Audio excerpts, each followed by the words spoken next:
আর মাত্র কয়েক ঘন্টাই বলা যায়, তারপরেই কিন্তু পশ্চিমবঙ্গে যে লোকসভা নির্বাচনের যে মানে প্রক্রিয়া, সেই প্রক্রিয়ার আরামবাগ লোকসভা কেন্দ্রের ভোট 20 তারিখে হচ্ছে। আপনারা যারা বাস মালিক, আপনারা কিন্তু এক প্রকার বলা হয়ে যায় যে চিরাচরিত সমস্যা আপনাদের, সেটা হচ্ছে ইলেকশনে আপনারা বাস দেন বা গাড়ি যে সমস্ত দেন, সেগুলো কোনো টাকা আপনারা পানই না। এই নিয়ে আপনাদের মানে রীতিমতো ক্ষোভ আছে। এবারে আপনাদের সেই সমস্যা কতটা নিরসন হয়েছে? আপনারা এখানে দেখতে পাচ্ছি বৈদ্যনাথবাবু আপনি আছেন, মধুমিতাদি আপনি আছেন, সুকান্তবাবু আছেন, আপনারা সবাই আছেন। যদি এই বিষয়টা একটু বলেন যে আপনারা এবারে আদৌ ইলেকশনের পারপাসে যে টাকাটা পাওয়ার সম্ভাবনা কি আপনাদের আদৌ আছে? আচ্ছা, একটা কথা বলি। আমি এক্সপ্রেসের বাস মালিক মধুমিতা ভট্টাচার্য আমার পরিচয়। আমি কোনো রাজনৈতিক দলের লোগো লাগিয়ে কথা বলছি না। আমি জাস্ট একটা বাস মালিক। না, আমি রাজনৈতিকভাবে কোনো আপনাদের কাছে বিবৃতিও নিচ্ছি না, আমিও সেই বিবৃতি দিচ্ছি না। আমি একজন জাস্ট বাস মালিকের লোগো নিয়ে আপনাদের মিডিয়ার মাধ্যমে যে বিবৃতি আজ পেশ করছি, আমরা গাড়ি দেব না, এটা আমরা কোনো সময় কোনো দলকেই বলতে চাই না। না, আমি কিন্তু আগে বলতে চাইছি যে নির্বাচন মানে নির্বাচন নির্ঘণ্টে যে বাসগুলো দেওয়া হচ্ছে, যেগুলোর আগের বারেও আপনাদের কিন্তু প্রচুর বকেয়া আপনারা পাননি, যথাসময়ে পাননি, এবারে সেটা আদৌ পাওয়ার সম্ভাবনা আছে কি না? হ্যাঁ, আমরা বকেয়া টাকা এবারে পেয়ে গেছি। অলরেডি আমরা পেয়েছি 75% টাকা ইলেকশনের, যেটা অ্যাডভান্স পেয়েছি, মানে এই 24-এর ইলেকশনের টাকা। হ্যাঁ, আর বকেয়া টাকাও আমরা একটা সংবাদ মাধ্যম করেছিলাম, তার পরের দিনই আমরা কিন্তু বকেয়া টাকা পেয়ে গেছি, আমাদের আরামবাগ পেয়ে গেছি। তার মানে মিডিয়া করলে তবেই টাকা পাওয়া যাবে?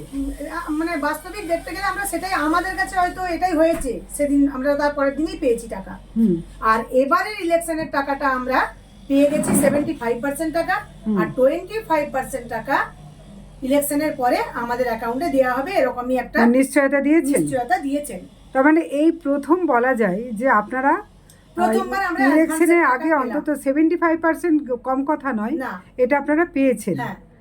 আর এটা মানে কিভাবে সম্ভব করলেন? এটা সম্ভব বলতে বদ্রীনাথ দা বা আমরা বাস মালিকরা, এসডিও ম্যাডাম, আরটিও অফিস বা ডিএম এর সঙ্গে বারে বারে আমরা যে মিটিং করেছি ওনাদের সাথে, আমাদের ওখানে দাবি একটাই ছিল যে আমাদের 80% টাকা অগ্রিম দিলে তবেই আমরা গাড়ি দেব। কারণ আমরা 23-এর টাকা পাইনি, আমরা পেয়েছি 24 পড়তে 23-এর টাকাটাও আমরা 24 সালেই পেয়েছি। বহু আন্দোলনের পরে তাও সব গাড়ি পাইনি, পুরো টাকা এখনো কিছু কিছু বাকি আছে, হয়তো আমরা আশা রাখছি সেটাও আমরা পাবো। এই যে টাকাটা পেলেন, এর জন্য বাস মালিকদের যারা, তাদের প্রতিক্রিয়া কি? তাদের প্রতিক্রিয়া হচ্ছে আনন্দ, তাদের খুবই উৎসাহ, আনন্দ যে এককালীন একটা টাকা আদায় করে আমরা আনতে পেরেছি। কেননা একটা কথা বলি, আমরা এই যে কোভিড-19 গেছে, এর জন্য আমরা কিন্তু বাস মালিকরা বা সারা বিশ্ব কেউই প্রস্তুত ছিলাম না, আমরা কেউ প্রস্তুত ছিলাম না। তো এই কোভিড-19-তে আমাদের পরিবহন ব্যবস্থা একদম ঢিলে হয়ে গেছে, মানে আমাদের দেয়ালে পিঠ ঠিকে গেছে একদম। আচ্ছা, এবার যেটা আপনাকে বলি, আমরা কোনো রাজনৈতিক দলকে কিন্তু গাড়ি দিতে অস্বীকার করছি না। এটা হলো এখন ইলেকশনে যে গাড়ি নেওয়া হচ্ছে, আজকে প্রধানমন্ত্রী আসছেন, কালকে সিএম আসছেন, আজকে শুভেন্দু অধিকারী আসছেন, আজকে যেমন আরামবাগে ঋতব্রত আসবেন, আমরা গাড়ি দিতেই চাই। কিন্তু ব্যাপারটা বলি ম্যাডাম, কালকে যেমন আমাদের গাড়ি নেওয়া হয়েছিল 1500 টাকা ভাড়া, আমরা চাইছি ন্যায্য পাওনা, ন্যায্য অধিকার বুঝে নিতে আমাদের। 1500 টাকার মধ্যে আমি হিসেব ধরাই, আমার গাড়ির চালক নেয় 700 টাকা, যে সহায়ক 300 টাকা, তাহলে 7 আর 3 10,000 টাকা। গাড়িটা তার খাবার খোরাকির টাকা আছে। গাড়িটা আমার ঘাটাল থেকে তারকেশ্বর গেল, তারকেশ্বর থেকে বাইরে গিয়ে তাদের লোড করলো, পুরসুরো নিয়ে এলো, ওখান থেকে গিয়ে আবার আপনি ধরুন নিয়ে এলো, ওখানে গিয়ে এলো, 3800 টাকা তেল খরচা আছে গাড়িটা। তাহলে আমরা মালিকরা কিভাবে ভর্তুকি দেব? আর একটা কথা, এই যে কোভিড-19 গেছে এবং এটা ক্রমান্বয়ে চলেছে প্রতিদিনের। আজকে যেমন দুপক্ষেরই মিটিং আছে, বিজেপি তৃণমূল উভয়েরই। তাহলে আমরা কোথায় গিয়ে দাঁড়াবো? আজকে আপনি বলুন, কোভিড-19 যখন গেছে, আমাদের বাস মালিকরা আমরা একটা শিল্প মনে করি, হয়তো কলকারখানায় আপনারা দেখে থাকেন একসঙ্গে এক জায়গায় 200 জন কাজ করছে, এটা একত্রিত। মানে একটা দেখবেন রুমের মধ্যে 5 জন থাকলে বহু দেখায়, কিন্তু একটা খোলা জায়গায় 5 জনকে কিছু মনে হয় না। কিন্তু আমি মনে করি আমার বাসটাও একটা শিল্প, এখান থেকে 100 কেন 200 লোক একটা গাড়ি থেকে করে খায়। তো যখন কোভিড-19, যেহেতু আমার পিঠে বাস মালিকের লোগো লাগানো আছে, আমি কিন্তু ত্রাণ নিতে পারিনি, অসহ্য যন্ত্রণা সহ্য করেছি আমি। আমাদের কারো কারো বাস মালিকের গাড়ির কিস্তি ছিল, লোন ছিল, সেই লোনকে কোনো মুকুব করা হয়নি, কোনো সরকারি কিন্তু আমাদের কথা ভাবেননি, মুকুব করেননি। সেই লোনকে ব্যাংক কি করেছে, সেগুলো ডিসিএল করে আমাদের অনুমোদন ছাড়াই, যেহেতু আমরা ইএমআই দিতে পারিনি, লোনকে বাড়িয়ে টপ আপ করে, যেটা আমার 26,000 ইএমআই ছিল সেটা আমাকে বিয়ার করতে হচ্ছে 32,000। আজকে যখন চাষিদের ফসল নষ্ট হচ্ছে, কৃষি ঋণ মুকুব হচ্ছে, তাহলে আমরা বাস মালিকরা আজকে জর্জরিত। কত মালিক আজকে টাকা মানে ঋণের দায়ে আরামবাগ ছাড়া হয়ে গেছে, শখে কেউ যায় না, বা অন্ন বস্ত্র বাসস্থান এই তিনটে মানুষের বিরাট ইম্পর্টেন্ট জিনিস ম্যাডাম। তো আমরা বাস মালিকরা এখন খুব অসহায়। আমি চাইবো সমস্ত সরকারের পক্ষ থেকে এই বাস মালিকদের প্রতি একটু দৃষ্টি দিক, এবং বাস মালিকদেরকেও অন্তত যখন আমরা বিপদে পড়ি, যেমন এই কোভিড-19 মতো সিচুয়েশন, আমাদেরও কিছু অনুদান দেয়া হোক। হয়তো আমরা হাত পাততে পারি না, কেননা আমাদের ওই যে নামটা আছে, আমরা বাস মালিক। আমার গাড়ির স্টাফেরা মানে খেতে পায় মালিক, না। শব্দটা আছে মালিক, কথা মালিক। মালিক কখনো গরিব হতে পারে না। মালিক কখনো গরিব হতে পারে না, কিন্তু ওই কোভিড সিচুয়েশনে আমরা জানি যে আমরা কি দিন কাটিয়েছি, কেউ কিন্তু আমাদের খবর রাখেনি। আজকে আপনি জানেন আমরা 1500 টাকা পাচ্ছি, আমরা সহযোগিতা করতে চাই, কিন্তু আমি যখন টায়ারের দোকানে, বদ্রীনাথ বাবুও ব্যাপারটা আপনাকে বিস্তারিত বলবেন, আমাকে পরিষ্কার টায়ারের মালিক, দোকানের মালিক বলছে আপনাকে টায়ার নিতে বলেছে কি, আপনি টাকা দিতে পারেননি। তো আমি কিন্তু দেবো, তাকে বাকিতে পরে দেব। তাহলে আমাদের যন্ত্রণা কিন্তু না পার্টস দোকানদার বোঝে, না টায়ারের দোকানদার বোঝে, না সরকার বোঝে, না জনসাধারণ বোঝে।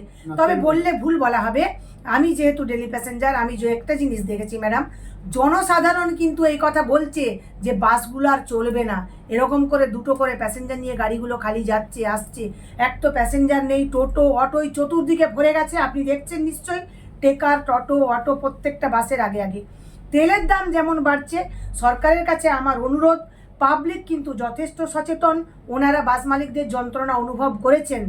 তো যদি আমার মনে হয় মানে এরপর এই বেকাররা যারা টোটো অটো নামাচ্ছে, এরপর সেই সংখ্যাটা বাড়বে, টোটো অটো, তখন দেখা যাবে টোটোতেও লোক নেই।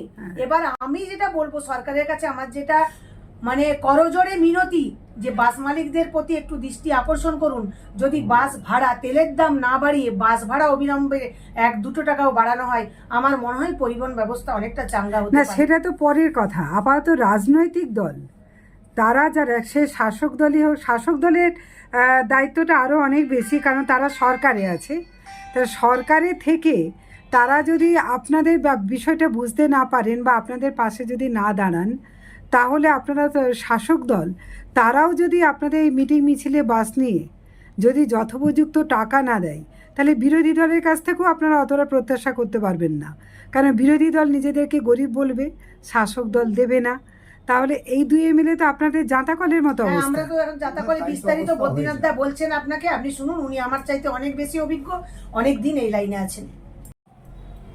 হ্যাঁ বদ্রীনাথ বাবু বলুন। হ্যাঁ, আপনি যেটা বলছিলেন যে সরকার আমাদের অ্যাডভান্সের টাকাটা দিচ্ছে, এটা গত ইলেকশনেও আমাদেরকে অ্যাডভান্স দিয়েছিলেন 60%। আমরা আন্দোলন করেছিলাম, আমরাও বলেছিলাম যে 80% টাকা আমাদের দেয়া হোক।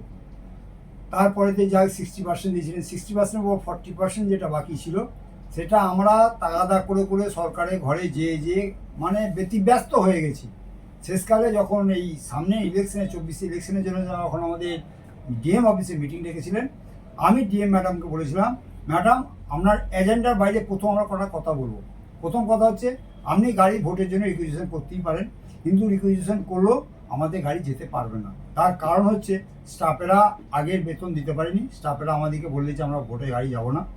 আর তারপর হচ্ছে যে আগে পঞ্চায়েত ইলেকশনে টাকা পাইনি। এটা আপনি বলছেন মিটিংয়ে, প্রত্যেক মিটিংয়ে আসছি, কিন্তু আমাদের একটাই বক্তব্য থাকবে, যদি ওই টাকা পেমেন্ট হয় তবে কিন্তু এই 24 ইলেকশনে গাড়ি যাবে।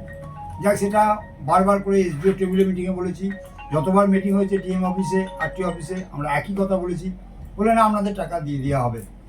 বলার পর সেকেন্ড বার যখন বললে যে ঠিক আছে আমাদের 80% নয় 75% টাকা দেওয়া হবে, আমি মনে আগের পঞ্চায়েত ইলেকশন টাকাগুলো বলে আপনাদের টাকা দেওয়া হয়েছে। কিছু টাকা আমরা পেয়েছি, মানে সব মালিকরা যে পেয়েছে তা না, কিছু কিছু আরটি অফিস থেকে সেটা ডিপিআরডিওতে পাঠিয়ে দিয়েছে। ডিপিআরডিও যে ম্যাডাম আছেন ওনাকে বললাম, বলে দেখুন আমাদের কিছু অ্যাকাউন্টের কিছু সমস্যা হচ্ছে, আমি সেটা আমাকে সংখ্যাটা বলুন। প্রথম বললেন 10 জনের এরকম হয়েছে, 10 জন দিতে গেলাম 20 জন বেরোলো। আমি ম্যাডাম এটা করলে হবে না, আপনি যে গাড়িগুলোকে পেমেন্ট ব্যাংকের মাধ্যমে দিচ্ছেন, ব্যাংক থেকে স্টেটমেন্ট নিয়ে আমাকে দিন যে কোন কোন গাড়ির পেমেন্ট হয়েছে আর কোন কোন গাড়ির সমস্যা হচ্ছে। আজ পর্যন্ত সেটা পাইনি। এবার কিছু মালিক পেয়েছে, যেমন কিছু মালিক না পেলে যেমন অসন্তোষ প্রকাশ করছে, স্বাভাবিক তো সেটা। স্বাভাবিক। এবং তাদেরকে আমি বোঝাচ্ছি যে ঠিক আছে, আমরা বলেছি, দেখি আবার কি কন্ডিশন দাঁড়ায়। আমি ওই লিস্ট নিজে আরেকবার দেখবো, ডিপিআরডিওতে যে বলবো ম্যাডামকে। আর এইটা 75%, 80% চেয়েছিলাম, 75% দিয়েছে। 75% টাকা আমরা যথারীতি মালিকদিকে দিচ্ছি। 25%টা ইলেকশন খাটার পর তেল বা ইয়েতে যেটা অ্যাডজাস্ট হবে সেইটা ওখানে বিল হবে, যে অ্যাকাউন্টে যাবে, প্রত্যেক গাড়ি মালিকের অ্যাকাউন্টে ওইটা ঢুকবে। আর খোরাকির টাকাটা ওনারা ওখানেই ডিসি থেকে দিয়ে দেন, যে বাসে খোরাকির টাকা। এখন যেটা সমস্যা সব থেকে দাঁড়িয়েছে, যেটা আমাদের ত্রাস মনে হচ্ছে, সেটা হচ্ছে এই পার্টির মিটিংয়ে, বিভিন্ন পার্টির মিটিংয়ে, এই যে পার্টির মিটিংয়ে হট করে প্যাসেঞ্জার এলো সকালবেলায়, সেই যে বাড়ি থেকে ডাক্তার দেখিয়ে যাবে, একেবারেই। হ্যাঁ, সে এসে বুঝতে পারছে না যে গাড়িটা আমি পাবো কিনা। বন্ধ করুন। যে পার্টির মিটিংগুলো হচ্ছে, সেই মিটিংগুলোতে সকালবেলায় প্যাসেঞ্জার গাড়ি নিয়ে এলো, কেউ ডাক্তার দেখাতে গেল, কেউ পড়তে গেল, কেউ ব্যবসা বাণিজ্য করতে গেল, রোজগার করতে গেল, কিন্তু এসে যে তারপর ফিরে যাবে, যে সকালবেলা তো বাসে এসেছি, তাহলে তো বাস পাবো, কিন্তু তারপর এসে যখন দেখছে বাস পাচ্ছে না, তখন এই বাচ্চা টাচ্চা নিয়ে, রুগী নিয়ে একটা বিশাল কেয়াস সৃষ্টি হয়ে যাচ্ছে। একদিন মানে জনগণের সরকার জনগণের সুরাহা করে না, দেখছে না। সবাই এখন বলতে চাই ইলেকশন, এ একটা গেল, কিন্তু একটা গাড়ি এর মধ্যে থেকে আমরা যেগুলো রিজার্ভ করি, যদি গাড়িটা ওটি নামা হয় 3000 টাকা ভাড়া, কারণ স্টাফেরাই নিয়ে নেবে 1500 টাকা, তার তেল খরচ আছে, মালিক সেখানে কিছুই পায় না। একটা গাড়ি যদি এখান থেকে তারকেশ্বর 1500 টাকা বলেন, তাহলে আমরা কত ক্ষতিপূরণ দেবো? আমাদের চলবে কি করে? ট্যাঙ্কগুলো খালি, আমাদের গাড়ি রাস্তা দাঁড়িয়ে যাচ্ছে। আর এটা একমাত্র শুধু আরামবাগে হচ্ছে, ওই রোলিং পার্টি আর বিভিন্ন জায়গায় আছে। এই ঘাটালি থেকেই কালকে আমাদের গাড়ি গেছে, ক্যাশ পয়সা আগে মিটিয়ে দিয়েছে এবং ভালো ভাড়া দিয়েছে। তাহলে পাশাপাশি বর্ধমান, বাঁকুড়া, তারা আগাম টাকা মালিকদিকে দিয়ে দিচ্ছে, কিন্তু শুধু এই এত সমস্যায় মানে আপনাদের এই আরামবাগেতেই এত সমস্যাটা কেন? আরামবাগের সমস্যা, অন্য কোথাও নেই। মানে এটাও তো একটা লজ্জা। লজ্জা মানে এটা তো আমাদেরকে বলতে লজ্জা। আমরা যখন বাঁকুড়ার গাড়ি বলতে যাচ্ছি, বলে কেন, আমাদের বাঁকুড়া তো টাকা দিয়ে দিচ্ছে, পার্টি বলছে এতগুলো গাড়ি চাই, তারা অ্যাডভান্স টাকা দিয়ে দিচ্ছে, তাহলে এখানে কেন সেই বাঁকুড়া গাড়ি এখানে আর দিতে চাইছে না, তারাও তাসে পড়ে যাচ্ছে। যে এইটা কি সিস্টেম আরামবাগে কেন এটা হবে? মানে এর মূলে কারা? এর মূলে এখানকার লোকাল নেতৃত্বরা আছে কিছু। এবার লোকাল নেতৃত্ব বলতে বাস স্ট্যান্ডে গাড়ি ধরে মেজগাই, হ্যাঁ সেই মেজকা আবার, হ্যাঁ মেজগাই তো গাড়ি চিঠিগুলো দেয়। এবার জানি না, ওনাদেরকে দিয়ে আমরা বারবার করে বলেছি, দেখুন গাড়ি নিতে গেলে মালিকদের সঙ্গে মিটিং করুন, কোথায় গাড়ি যাবে, কত ভাড়া ঠিক করুন। এর আগেবারও আমাদের না তাহলে আপনাদের যে আদৌ 1500 টাকা না তার থেকে বেশি দেওয়া হয়, আপনারা পান না, সেটাও তো হতে পারে না। আমরা তো সঠিক ভাড়া পাই না। আমরা তো যেখানে যারা দিচ্ছে আমরা তাদের কি বলবো? এই যেমন কালকের গাড়ি গেছে, কত ভাড়া দেবে এখনো জানি না। এর আগের দিনে যে গাড়ি গেছিলো 1800 টাকা করে ভাড়া দিয়েছে, তারকেশ্বর থেকে নাকি 2300 টাকা ভাড়া দেওয়া হয়েছে। কিন্তু এই যে তারকেশ্বর থেকে আপনার আসছে আরামবাগে 2300 টাকা ভাড়া, আর আপনারা যাচ্ছেন, আমাদেরকে সেটা লোকালে দিয়েছে, কিছু বিভিন্ন জায়গা থেকে দূর থেকেই হয়েছে, 1800 টাকা দিয়েছে। অনেক ডিফারেন্স হচ্ছে, অনেক ডিফারেন্স হচ্ছে। তারকেশ্বর থেকে আমাকে দিয়েছে 1500 টাকা। এর মূলে বুঝলেন আমাদের বাস স্ট্যান্ডে মেজকা আরামবাগ দিয়ে যখন গাড়ি নেয় 1500 বেশি দেয় না, তাও কবে দেবে তার ঠিক নাই। সেম ডেট অভিষেক বাবু এলেন পুরসুরোয়, আমাকে আমার 5খানা গাড়ি সারবা মুক্তাপুর থেকে 4500 টাকা ক্যাশ দিয়ে দিল, একই রোলিং পার্টি, একই গাড়ি। বদলগঞ্জ দিয়ে দিল 3000, আর মেজকা দিচ্ছে 1500, তাও দেয় না। কিন্তু দেখুন এখানে আমাদের পাশাপাশি অঞ্চলগুলো থেকে তারা যদি নিজেরা ডাইরেক্ট গাড়ি করে, তাদেরকে আমাদের গাড়ি দেওয়ার আগ্রহটা বাড়ছে, কারণ তারা টাকাটা ক্যাশ দিচ্ছে এবং অনেক ভাড়াটা বেশি, ডবলের থেকেও বেশি। এই যে আমার না মানে আপনাদের ন্যায্য দাবিটা আপনারা পাচ্ছেন অন্য জায়গা থেকে, আরামবাগে পাচ্ছি কিন্তু ন্যায্য দাবিটা আরামবাগ থেকেই পাওয়া থেকে যাচ্ছে পাচ্ছি না। না। এই যে দিদিমণি আমার কথা শুনুন, আমার সারা মুক্ত করে একই দিনে একই ভাড়া পুরসুরোয়, সেখানে দিল 4500 টাকা। সেম গাড়ি এখানে মেজকা দিচ্ছে 1500 টাকা, আর আপনার ইয়েতে তারকেশ্বর দিচ্ছে 1500 টাকা। আমার 1500 টাকা দিচ্ছে। তা আপনারা কোথায় গেলে এর প্রতিকার হবে? কোথায় প্রতিকার হবে? এর প্রতিকার কোথায় কিছু দেখতে পাচ্ছি না। এর প্রতিকার উত্তম বাবু তো কদিন আগে অনেক কথা বললেন না কিন্তু কোনো কাজ যে হলো না। আরামবাগের কোনো দায়িত্বই নেই, তাহলে উত্তমবাবু কি আপনারা মনে করছেন যে দুরকম কথা বলছেন, নিশ্চয়ই বলছি। যে মিডিয়ার কাছে একরকম বলছেন আর আপনাদের কাছে একরকম? আচ্ছা আমি একটা মধুমিতাদি কথা তো বলি, সেদিন ম্যাডাম। খুব প্রশংসা করলেন যে হ্যাঁ, উত্তমবাবুর না ভূমিকা আমি নিয়ে। এবার একটা কথা বলি, উত্তমবাবু কিন্তু ওনাকে বলেই দিয়েছেন। আমি আইনটিসুর একটা ব্যাপার বলতে চাই যে আমার আইনটিসু কি আর কোনো ভাই নেই যে বাস ধরার ক্ষমতা রাখে? হ্যাঁ, ওর দামি কথা। আমার মনে হয় ওই জায়গায় যখন তাকে ইস্তফা দেওয়াই হয়েছে, আর একটা জিনিস, যখন পর মিটিং, আজকে বিজেপির, কালকে তৃণমূলের, পরশু বিজেপির, কালকে তৃণমূলের, তো গাড়িগুলোকে যদি রোটেশন ওয়াইজে ধরা হয়, আজ আমার নিল, কাল বদ্রীনাথদার, পরশু দিন এটা, কিন্তু আমাদের আরামবাগে এই জিনিস হচ্ছে না। যাকে নেওয়া হচ্ছে একইভাবে নেওয়া হচ্ছে, আর যেগুলো টাকার চুক্তিতে চলে এসেছে 500 দেবো, আমার গাড়ি ধরবে না, বা আমার 10টা গাড়ি আছে 5000 তোমাকে দিয়ে দেবো, কেন এই জিনিসটা আরামবাগে হচ্ছে? এই দিকে কেন নজর পড়ছে না, আমি এটা জানতে চাই। যার গাড়িকে নেওয়া হচ্ছে, আমার গাড়ি হয়তো বলবে আমার গাড়ি নেয় না, আমার গাড়ি নেয় না, আমি প্রতিবাদ করি, আমি আন্দোলন করি, কিন্তু আমার মতো তো সবাই পারবে না। তাহলে স্বচ্ছতাটা ফিরে আসুক, রোটেশন করে গাড়ি নেওয়া হোক। প্রত্যেকটা মালিকই আশা করে যে আমি ব্যবসা করতে নেমেছি, তারও ছেলে বউ আছে, তারও গাড়ির যে 4টে স্টাফ। তার মানে আপনাদের বাস মালিকদের মধ্যেও একতা নেই? না, 100 কারণ তারা চায় না আপনারা কষ্ট পান, তারা সুবিধা হ্যাঁ, নেই। ভোগ করুক, এটা চাই। কেননা এমনও দেখছি এক একটা গাড়ি মানে চলেই যাচ্ছে, তাদের কোনো মিটিং নেই, মিছিল নেই, কোনো কিছুতেই তাদেরকে নেওয়া হয় না। আর 500 কেন? টাকা দিচ্ছে। 500 টাকা করে দিচ্ছে তারা, আর আমরা তো প্রতিবাদী দল, আমরা তো 500 টাকা দেবো না, তাহলে আমাদেরকে ধরতে হবে, আমাদেরকে ছেড়ে কোনো ফায়দা পাওয়া যাবে না। কিন্তু এই যে এর একটা তো প্রভাব ভোট বাক্সও পড়তে পারে, এই ভয়টা কি শাসক দলের নেই? আচ্ছা, আপনাদের বিরোধী দল তারা টাকা দেয় ঠিক মতো? তাদের যখন গাড়ি তাদের ভাড়া টাকা দিয়ে দেয়, হয়তো আজকে খাললো কালকে বিকালে দিয়ে দিল, এবং কিন্তু তারা ভাড়াটা পেমেন্টটা দিয়ে দেয়। পেমেন্টটা দেয় একদিন পরে। মানে আপনাদের এই বেশি শব্দটাতে আমি বুঝলাম না, মানে আপনাদের যেটা প্রয়োজন সেটাই দেয় না উপঢৌকন? তা তো নয়। না। তাহলে বেশি শব্দটা আসছে বেশি করতে শব্দটা বলতে ধরুন আমি মোটামুটি মানে দেখে দেয়। আপনাদের যেটা প্রয়োজন সেটা পাচ্ছেন আপনারা, হ্যাঁ লাভ না হলেও লস হয় না। লস হয় না। পৃথিবী যেমন গাড়ি আমি loss হয় সেইটাই বলছি, আপনাদের লস হয় না। টিএমসির প্রচুর লস, আমরা টিকে থাকতে পারবো না। 500 টাকা না, আমি এখানে একটা অবজেকশন বলি, টিএমসির প্রচুর লস বললে কথাটা আমরা ভুল বলছি, সব জায়গায় কিন্তু লস হ্যাঁ, হয়নি। এটা আমার হ্যাঁ মনে হয়। সেইটাই। আরামবাগের ক্ষেত্রেই লস Loss হচ্ছে, হচ্ছে। কিন্তু কেন? আমি বারবার করে বলছি যে আরামবাগ নিয়মটা তো একমাত্র- সব জায়গার জন্য এক, তাহলে আরামবাগের ক্ষেত্রে কেন লস হচ্ছে? আপনি বলুন, 1500 টাকায় কি একটা প্রাইভেট কার পাওয়া যায়? সেখানে একটা জাহাজের মতো গাড়ি, মোদি ভাই- সেখানে আমার ড্রাইভার নিচ্ছে আর স্টাফ নিচ্ছে 1000 টাকা, 500 টাকার তেল হবে, তাহলে আমার যে আর 4টে খাওয়া স্টাফ, খরচা, খাওয়া খরচা। খাওয়া খরচা আছে, মাইনে আছে, তারা কালকে গাড়ি স্টাফেরা মাইনে পায়নি। সামান্য একটা জিনিস দেখুন, অঞ্চল থেকে যেগুলো অঞ্চল থেকে গাড়ি নিচ্ছে একই রোলিং পার্টি, তারা টাকা ভাড়া বেশি দিচ্ছে। আর আরে দিচ্ছে যখন না। আরামবাগ থেকে নিচ্ছে তখন সে ভাড়া, এবং আরামবাগের গাড়িটা ডবল করে 4 রান করতে হচ্ছে। আমার সাওড়া মুক্তাপুর বলুন, বদগঞ্জে বলুন, ওই গাড়িগুলো মানে বদগঞ্জে এই ছেড়ে আসছে। বিষয়টাতে আপনারা কার কাছে গেলে সুরাহা হবে বলে আপনারা মনে করছেন? আমরা এর আগেবার একটা চিঠি দিয়েছিলাম আমার লোকাল নেতৃত্বকে, আইএনটিসি ওনাদেরকে দিয়েছিলাম, আমি স্বপনবাবুকেও দিয়েছিলাম। কিন্তু তারা তো মেজকাময়, মানে মেজকা না, ছাড়া সেটা তারা চলতে আমাদেরকে- পারবেন না। আমরা বলেছিলাম এর আগেবার একটা মিটিং হয়েছিল তৃণমূল পার্টি অফিসে, এই মিটিংয়ে গাড়ি দিতে হবে, তোমাদের কত খরচ।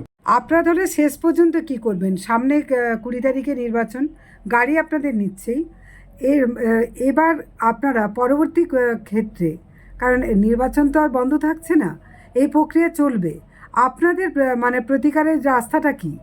আমরা সমস্ত বাস মালিকদিকে নিয়ে আমরা একটা মিটিং করব। মিটিং করে সেখানে আমাদের সিদ্ধান্ত হয়ে যাবে যে আমরা যে দলই আমাদেরকে গাড়ির কথা বলুক, আমাদের সঙ্গে আলোচনা না করে, ভাড়া না ঠিক করে আমরা গাড়ি দিতে পারবো না। যে যাকেই চিঠি ধরায় সেই মালিক বলে দেবে, যেহেতু আমাদের সমিতিতে মিটিং হয়েছে, আমাদের সিদ্ধান্ত হয়েছে যে আমরা আমাদের সঙ্গে আলোচনা ভিত্তিতে ছাড়া আমরা গাড়ি দিতে পারবো না, এবং কোথায় যাবে গাড়ি, তার ভাড়া কত সেটাও ঠিক করে বলতে হবে, টাকাটা কিভাবে দেওয়া হবে, কখন দেবে, অ্যাডভান্স অন্য অন্য জেলায় যেমন টাকা দিচ্ছে সেইভাবে টাকা যদি দেওয়া হয় তাহলে গাড়ি যাবে, নাহলে গাড়ি চিঠি ধরালো গাড়ি যাবে না। এবং স্টাফেরাও বিরক্ত হয়ে যাচ্ছে প্রত্যেক দিন। অ্যাডভান্সের কথা নয়, ফুল টাকা দিতে হবে। স্টাফেরা ফুল টাকা দিতে হবে, তাহলে গাড়ি যাবে না। স্টাফেরা বেতন পাচ্ছে না, তারা এই দুটি খেটে চলে গেল, তারা প্যাসেঞ্জার থাকছে না, বেতন পাচ্ছে না, তাদেরও সংসারে টান পড়ছে।